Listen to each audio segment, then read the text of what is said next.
자아 고갈이라는 걸 어제 좀 말씀드렸는데요. 예를 들면 이런 겁니다. 첫째 아이가 말을 잘 안 들어요. 그래서 첫째 아이에 너무 신경을 써요. 그럼 둘째 아이가 뭐 질문하면 둘째 아이에게 대강 대답한다는 겁니다. 이미 나는 자아가 고갈되어 있는 겁니다. 뇌가 한쪽으로 너무 집중해서 주의력을 기울이고 있다 보면 어떤 다른 사안에 대해서 결정할 때 뇌는 게으러지고 뇌는 피곤하기 때문에 그냥 아무렇게나 결정하도록, 그래서 인간이 언제 실수하는가 하면 다윗처럼 일을 많이 하고 있을 때, 그때 또 다른 결정을 할 때 그때는 비이성적으로 결정하게 된다. 이것이 이제 자아 고갈입니다. 해결책이 있습니다. 해결책은 포도당을 먹는 거랍니다. 뇌는 포도당을 소비를 많이 하기 때문에 자제력을 요구하는 일을 할 때 혈당 수치가 팍 내려간답니다. 그래서 포도당 섭취를 하면 다시 뇌가 회복돼서 그리고 자아 고갈을 막을 수 있다는 겁니다. 자아 고갈과 관련한 불편한 진실이 있습니다. 이스라엘에서 실험한 겁니다. 가석방을 결정해야 되는데요. 8명의 판사가 가석방을 결정하는 것을 실험한 겁니다. 판사들은 모릅니다. 모르는 상태에서 이 실험을 한 겁니다. 가석방을 판결해내는 거죠. 잘 읽어보고 형편을 보고 그리고 판사들이 판결하는 겁니다. 그런데 판사들의 판결 내용과 결정과 그들의 배고픈 수준하고 같이 가더라는 거예요. 야, 여러분, 인간은 별거 아닙니다. 판사라고 인간이 바뀌는 게 전혀 아니더라고요. 식사 시간 이후나 휴식 시간 이후에 가석방 비율이 훨씬 높다는 겁니다. 그리고 밥 먹고 나서 이제 시간이 점점점 지나갑니다. 다시 말하면 그 다음 밥 먹을 시간이 점점 가까워집니다. 이때는 어떻게 되는가 하면 가석방을 판결할 비율이 팍 떨어지는 겁니다. 무슨 가석방이야? 나도 배고픈데 지금. 내가 이래 힘든데 너 고생 좀 더 해. 점심 식사 시간 직전 배가 가장 많이 고플 때는 가석방을 허락하지 않는 판결이 제로로 떨어진다. 좋은 판사 만났다고 될 게 아니고요. 내 판결을 판사가 메시하는가가 중요하다는 겁니다. 이거 다 하나님 손에 달려있는 겁니다. 다 인간이 하는 거예요. 피곤하고 배고픈 판사들은 가석방 요구를 쉽게 무작정 거부해버리는 경향이 있다는 것을 발견한 거예요. 그래서 포도당을 먹고 쉬게 해줘야 되는 거예요. 여러분, 중요한 결정을 하게 할 때는요, 먼저 먹고 쉬고 난 다음에 중요한 결정을 하셔야 되는 거예요. 일단 먹고, 일단 쉬고, 일단 안전 조끼를 내가 먼저 취하고, 그 다음에 물에 뛰어들어야 되는 거예요. 판사들이 그렇다면 우리 모두 고갈을 막기 위해 노력해야 됩니다. 다윗이 그렇다면 우리 모두가 다 바쁘고 힘들고 어려울 때 영적 고갈을 막기 위해서 노력해야 됩니다. 이게 영적 포도당을 먹는 겁니다. 그래서 예수님 부활하시고 난 다음에 주기가 바뀌죠. 보통은 6일이라고 하루 쉬었습니다. 이게 구약입니다. 근데 예수님 부활하시고 난 다음에 먼저 쉬고 일하라. 먼저 하나님께 다 맡기고 예배 먼저 드리고 먼저 그 나라와 그 일을 구하고 그리고 6. 그래서 1 플러스 6에서 바뀝니다. 아니 6 플러스 1에서 바뀌죠. 1 플러스 6으로. 여러분, 바쁠수록 말씀 앞으로, 기도 앞으로, 예배 앞으로 나와야 됩니다. 함정에 빠지기가 쉽습니다. 그리고 이렇게 특별 새벽 기도 받는 시간이 영적 포도당을 먹는 시간입니다. 오늘 시편은 부활절에 불렀던 노래입니다. 죽음과 지옥의 권세를 이기신 예수님을 높이고 이를 살려내신 하나님을 찬양하는 노래입니다. 새벽에 우리 주님께 바르기 위해서 향품을 사가지고 왔죠. 그러나 새벽에 주님이 부활하신 것을 발견하게 되고 슬픔의 새벽이었지만 기쁨의 새벽으로 변했다. 그래서 부활절날 이 시편을 불렀습니다. 그런데 실제로 다윗은 매우 어려움에 처해 있습니다. 사울을 피해 굴에 숨었을 때라고 오늘 본문이 이야기합니다. 굴이라는 것은 어디입니까? 잡히면 끝나는 것이 굴입니다. 더 이상 손을 쓸 수 없는 막다른 골목이 굴입니다. 그래서 다윗은 나를 긍휼히 여겨달라고 2번이나 기도합니다. 여러분 진짜 어려우면요 하나님이 긍휼밖에 구할 것이 없습니다. 조금 여유가 있으면 하나님 내 의를 봐서 구해달라 그러죠. 여유가 있을 때 그렇습니다.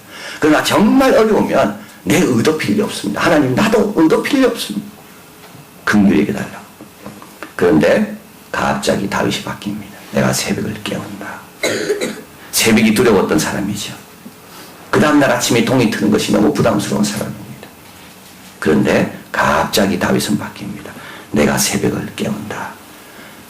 칼빈은 이야기합니다. 내 영혼아 깨어라. 내 영광아 깰지어다. 이 말을 네 영혼아 준비해라. 새벽맞을 준비해라. 좋은 새벽이 오고 있다. 새벽이 깨운다는 말이 뭡니까? 새벽보다 먼저 일어나 새벽을 기다리는 사람입니다. 어떻게 이렇게 됐나요? 오늘 본문 4절에 보면 사자 가운데 누웠다 되어 있습니다. 누웠다는 말은 뭡니까? 누웠지만 편하지 않는 거예요. 내일 새벽이 두려운 거예요. 그런데 어떻게 갑자기 이렇게 내가 새벽을 깨운다고 이야기합니까? 새벽을 기다리는 사람이 된 겁니까? 첫째는 1절 날개가 준비되었기 때문에 같이 한번 읽어봅니다. 내 영혼이 주께로 피하되 주의 날개 그늘 아래서 이 재앙이 지나기까지 피하리이다. 재앙이 있을 때 반드시 뭐가 있나요? 반드시 뭐가 있나요? 피할 곳 날개가 있습니다. 여러분 재앙만 바라보면 절대 안 됩니다. 재앙이 있는 곳에 반드시 뭐가 있을까요? 하나님은 재앙만 보내지 않습니다. 날개로 보내십니다. 그래서 재앙이 우리에게 복인 경우가 많이 있는 겁니다. 날개를 경험하니까. 재앙 없다면 날개로 피할 일이 없는 거죠. 재앙이 없다면 그 날개의 따뜻함과 날개의 강인함과 날개의 그 기운을 느낄 수가 없을 겁니다. 재앙 때문에 날개를 알게 되는 겁니다. 목자의 손에 든 지팡이 막대기가 나를 안위하시나이다. 사망의 음침한 골짜기로 지났기 때문에 평소 보이지 않던 목자의 지팡이와 막대기가 보이는 겁니다. 평소는 괜찮아요. 병원에 있는 모든 시설이 건강한 사람에게는 아무 필요 없어요. 그러나 병이 들면 그 시설이 얼마나 좋은 건지 깨닫게 되는 거하고 똑같은 겁니다. 그래서 어떻게 됩니까? 야, 병원이 좋아야 되는구나. 스펄전 목사님 말씀합니다. 전투가 치열한 곳에는 사령관이 보내는 원조가 반드시 있다. 전투가 치열하면 사령관이 그냥 지나지 않는다는 거죠. 전투가 치열하면 치열할수록 사령관은 그에 보내는 지원군이 반드시 있다는 거예요. 큰 환란의 때에는 특별한 종류의 구원이 있다. 어려움이 있습니까? 괜찮습니다. 어려우면 크면 클수록 그만한 특별한 구원의 종류들이 우리에게 예비되어 있는 것. 재앙이 지나기까지, 우리 하나님은 재앙이 끝날 때까지 그 날개를 우리에게 허락해 주시는 것. 자, 그래서 시편에서 강조하는 것이 있습니다. 어두움은 새로운 삶의 시작자리다. 어두움은 새로운 삶의 시작자리다. 서원을 하고 긍휼을 얻고 말씀을 듣고 평소 들리지 않던 말씀이 들리고 새로운 삶의 시작의 자리입니다. 어두움은 새로운 삶을 선물로 받는 토대다. 그래서 여러분 시편은요 절대 어두움이 없다라고 말하지 않습니다.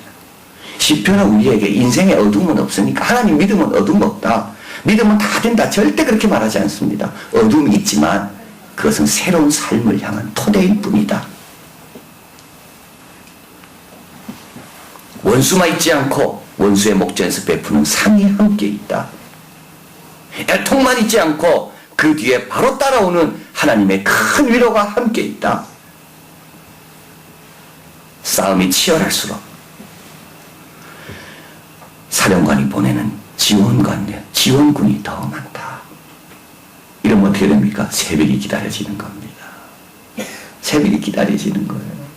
오늘 하루를 여러분 기대하시길 바랍니다. 어려움 있습니까? 괜찮습니다. 우리 하나님이 그 어려움에 맞게끔 그 어려움이 지나갈 때까지 날개를 예비하고 계시는 겁니다. 다윗은 그것을 발견하는 겁니다. 굴 속에서 어려움이 재앙이 지나갈 때까지 그 날개 아래 피하리로다. 날개를 보내시는 하나님. 두 번째로 새벽에 두렵지 않는 것은 하나님의 섭리를 믿을 때입니다. 2절 같이 한번 읽어봅니다. 내가 지극히 높으신 하나님께 부르짖으며 곧 나를 위하여 모든 것을 이루시는 하나님께로다. 이 중요한 것은 나를 위하여 모든 것을 이루시는 하나님입니다. 그래서 첫 번째 중요한 것은 재앙이 지나기까지 날개 아래 피하리라. 재앙이 지나기까지 재앙과 날개는 같이 간다는 거고요. 재앙이 나오는 곳에는 반드시 날개가 함께 나온다는 겁니다. 두 번째는 뭡니까? 나를 위하여 모든 것을 이루시는 하나님. 나를 위하여 모든 것을, 이것이 하나님의 섭리입니다. 6절에 적들이 웅덩이를 팝니다. 그러나 걱정하지 마세요. 그 웅덩이에 자기들이 빠지는 겁니다. 나를 위해 모든 것을 이루시는 하나님. 그래서 적들이 쫓아오다가 못 쫓아오는 거예요. 왜냐하면 그 웅덩이, 내가 판 웅덩이가 아니에요. 자기가 웅덩이를 팠는데 자기가 빠지는 거예요. 그래서 어떻게 됩니까? 그것이 나를 위한 것으로 바뀌는 겁니다.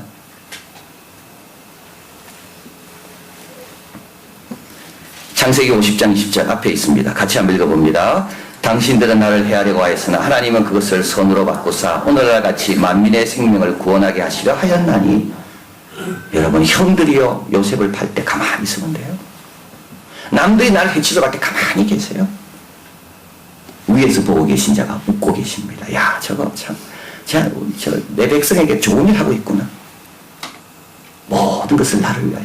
해가 선으로 바뀝니다. 그들은 해를 시작했지만 그것이 나한테 올 때는 뭐로 바뀌어서 온다고요? 선으로 바뀌어서 오는 겁니다. 이게 하나님의 섭리입니다.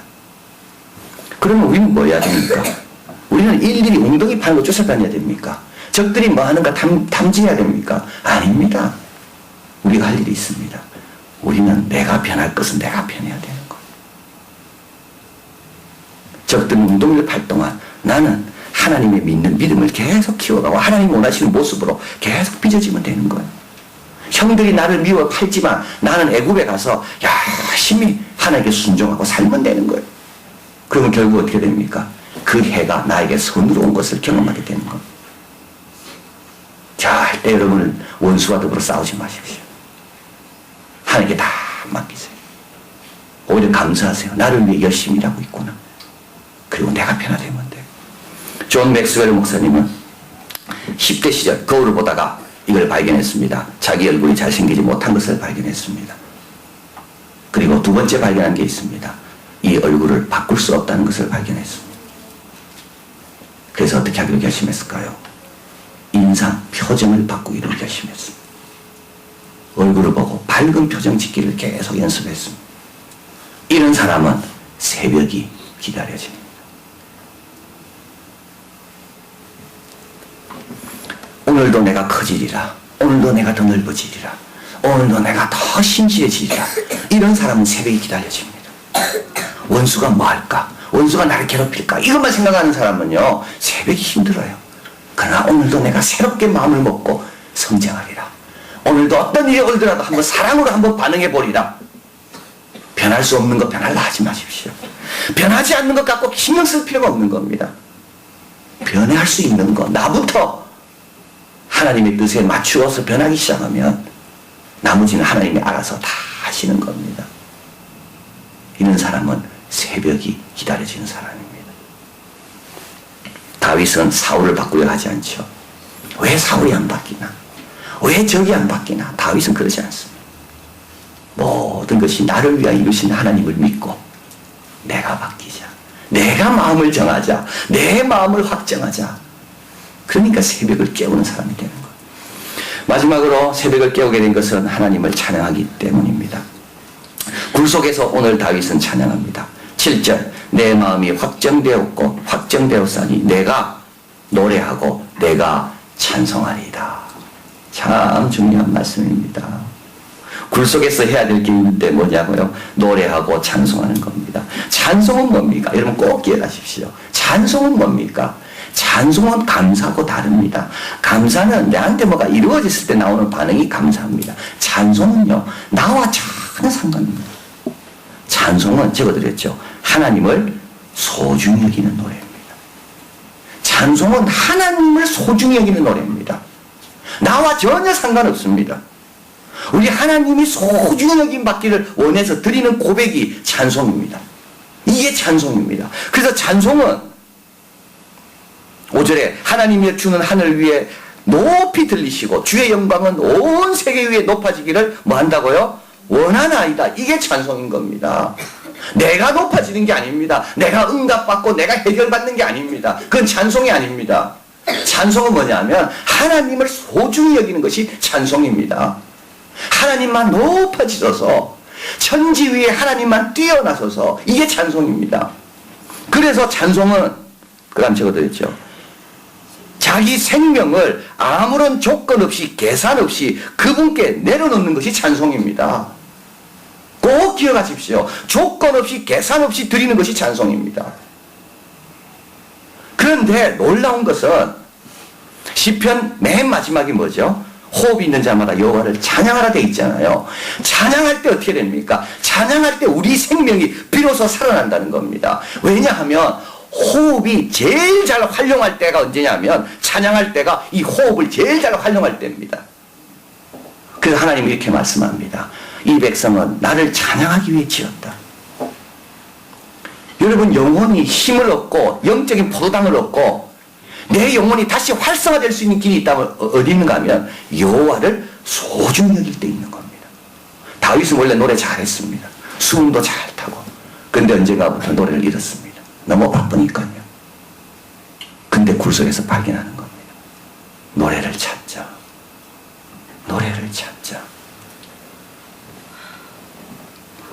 내 호흡을 옳고 진정하게 사용하는 방법은 찬양뿐이다. 그 어떤 소리도 찬양만큼 내 생명에 대한 감사를 잘 표현하는 건 없다.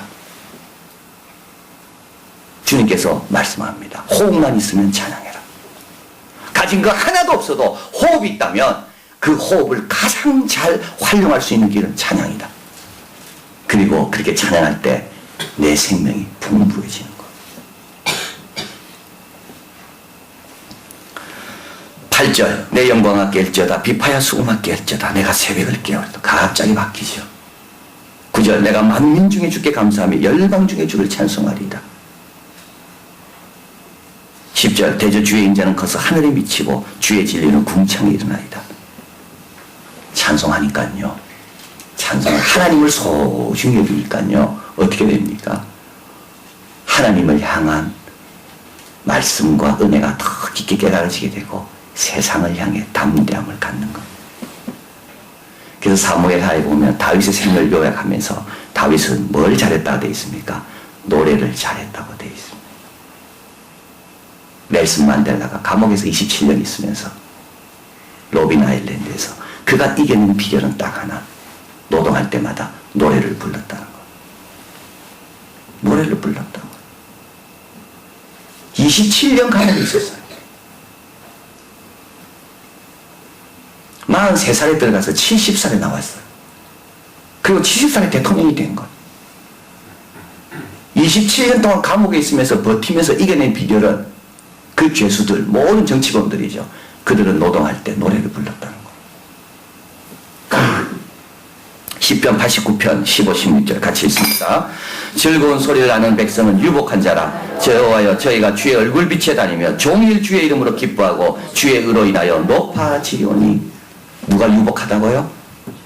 즐거운 노래를 하는 백성, 즐거운 소리를 하는 백성. 오늘부터 여러분 뭐 하고 다니겠습니까? 찬송하면서 하십시오. 찬송하면 달라지는 겁니다. 그래서 찬송을 가리켜서 성교적이라고 말합니다. 찬송을 하면서 우리는 세상을 향해 더 담대해지는 겁니다. 왜냐하면 주님의 의로 인하여 내가 높아지니까. 주님을 소중히 여기면 소중히 여길수록 덩달아 나도 주님이 주시는 충만함으로 충만해지니까. 굴속에서 할 일은 뭐라고요? 찬양입니다. 어려울 때 여러분 하시는 일은 뭡니까? 찬양입니다. 기도도 소리내서 해야 되고 믿음도 소리내서 선포해야 되고 찬양도 소리내서 해야 되는 것. 굴속에서 변하는 겁니다. 내부터 변하는 거예요. 내부터 변하는 거예요. 굴속에서 재앙이 있다면 날개도 반드시 따라온다는 것을, 그것을 믿고 붙잡고 확인하고 기도하는 겁니다. 위대한 작곡가는 영감을 받고 나서 작곡하지 않는다 그러죠. 위대한 작곡가의 특징이 있다면 영감이 올 때까지 기다리지 않고 일단 작곡을 시작한답니다. 그러면 그 뒤에 영감이 따라온다는 겁니다. 찬양할 이유가 생기지 않고 찬양할 형편이 되지 않아도 찬양하기 시작하면 그 다음에 그 이유들이 밝혀집니다. 꿈속에 있다 할지라도 뭐부터 하면 돼요? 영감이 오도록 기다리지 말고 내가 먼저 해야 될 일을 하면 영감은 따라오는 거예요. 내부터 변하기 시작하는 거예요. 그리고 날개가 있음을 믿고 우리 지원군을 하나님께 보내고 계심을 확신하고 두려움 없이 세상으로 나가는 겁니다. 그러면 거기서 주님의 도움을 받고 승리하며 또 영적 포도당을 먹고 한 걸음 한 걸음 복되게 살아가는 우리가 될 줄 믿습니다. 기도하겠습니다.